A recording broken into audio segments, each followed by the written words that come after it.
और अमेरिका के पिछले कर्मों को हमें नहीं भूलना चाहिए। याद कीजिए 1971 में जब जंग चल रही थी तो रूस हमें बचाने आया था, 40वां बेड़ा भेजा था, और यही अमेरिका है जो परमाणु बम से मारने की धमकी दिया था, अपना 7वां बेड़ा भेजा था। 1965 में जब हमारे यहाँ अकाल पड़ा था तो अमेरिका हमें सुअरों को खाने वाला गेहूं दिया था। किस मुंह से अमेरिका आज हमसे मदद मांग रहे हैं यहाँ पे भैया?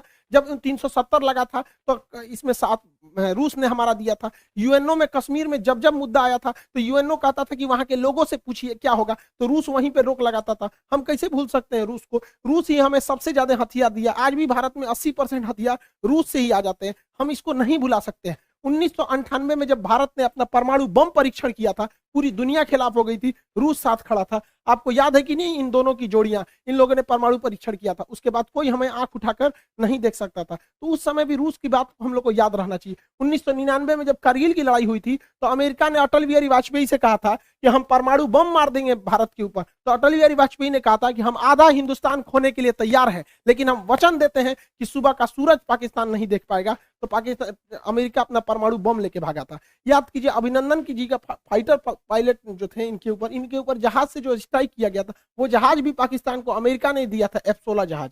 आज भी हमारी जरूरत रूस ही पूरा करता है। S-400 के दम पर हम चाइना को चैलेंज करते हैं, किसने दिया? रूस ने दिया। विक्रमादित्य किसने दिया? रूस ने दिया। 1991 में हम लोग जब अंतरिक्ष में क्रायोनिक इंजन की जरूरत थी, रूस अपने 8 क्रायोनिक इंजन दे रहा था, अमेरिका ने उस पर प्रतिबंध लगा दिया, जिस वजह से हमारा परमाणु अंतरिक्ष कार्यक्रम लगभग 20 साल पीछे चला गया। यहाँ पर आज भी चंद्रयान में अमेरिका के जगह पे रूस हमारी मदद कर रहा है। तो रूस हमेशा से हम लोग के साथ रहा है। आज देखिए परमाणु पनडुब्बी, चाहे चक्र हो, नेपरा हो, अरिहंत हो, इसमें रूस हमारी मदद कर रहा है। AK-203 राइफल की फैक्ट्री हो, रूस मदद कर रहा है। चाहे सुखोई जहाज जो हमारी वायुसेना का रीढ़ है, रूस ने हमें दिया है। ब्रह्मोस जहाज दुनिया का सबसे खतरनाक सुपरसोनिक क्रूज जहाज मिसाइल है, जिससे चाइना डरता है, किसने दिया है? रूस ने दिया है। तो हमें बैलेंस लेके चलना है। कहीं ना कहीं सेना में रूस मदद करेगा, लेकिन अमेरिका से हम लोग को भी संबंध बना के रखना है। चाइना को जब कंट्रोल करने की बारी आएगी तो रूस नहीं सुनेगा, तब हमें अमेरिका को लाना पड़ेगा। इस दुविधा में हम लोग हैं कि अमेरिका का साथ दें कि रूस का साथ दें। इसके लिए सबसे अच्छा रास्ता क्या होता है समझिए।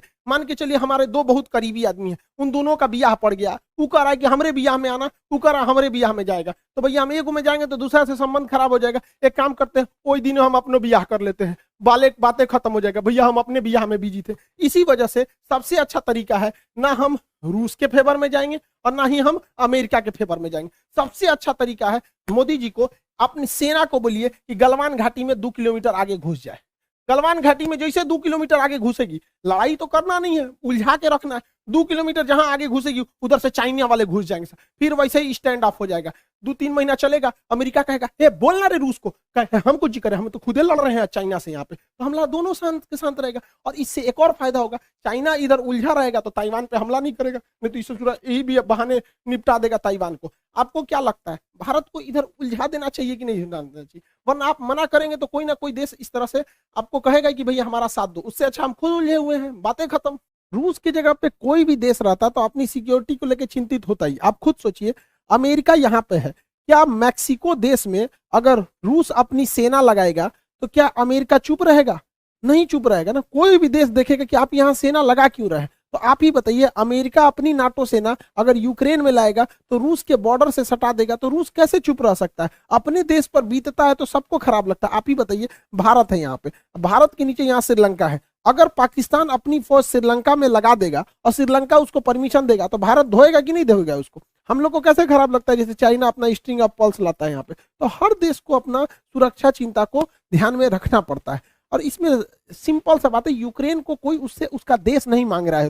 रूस का केवल यही करना है कि यूक्रेन डिसाइड एक लिखित दे दे कि वो कभी भी नाटो सेना में शामिल नहीं होगा। यूक्रेन को यह सोचना चाहिए कि नाटो में शामिल होने से अमेरिका को फायदा है, वो दुश्मनी निकालेगा रूस से। क्या जाता है यहाँ पे, पूरा देश बच जाता, उसके लोग मरने से बच जाते, क्या काम आया नाटो? तो यहाँ यूक्रेन को सोचना चाहिए कि बहुत ज्यादा जिद पालने से कोई खास फायदा नहीं होता है। और हमेशा एक चीज याद रखना चाहिए, यूक्रेन हो, हम हो या आप हो, हम अपना पड़ोसी नहीं बदल सकते, दोस्त बदल सकते हैं। इसलिए दोस्त से संबंध बने बिगड़े, लेकिन पड़ोसियों से हमेशा संबंध अच्छा रखना चाहिए, क्योंकि हमेशा काम पड़ोसी आते हैं। यूक्रेन का पड़ोसी रूस है और ये ना अमेरिका दोस्त है। तो हमेशा एक चीज को ध्यान रखना चाहिए, किला सुरक्षित करने के लिए पड़ोसी का सुरक्षित होना जरूरी है। यूक्रेन को हठधर्मिता छोड़नी चाहिए।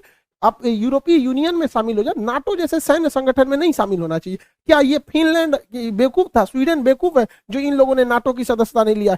यूक्रेन, रूस ने धमकी दिया फिनलैंड ले लेगा तो तोड़ देंगे। क्या कर लेंगे लोग ये रूस का?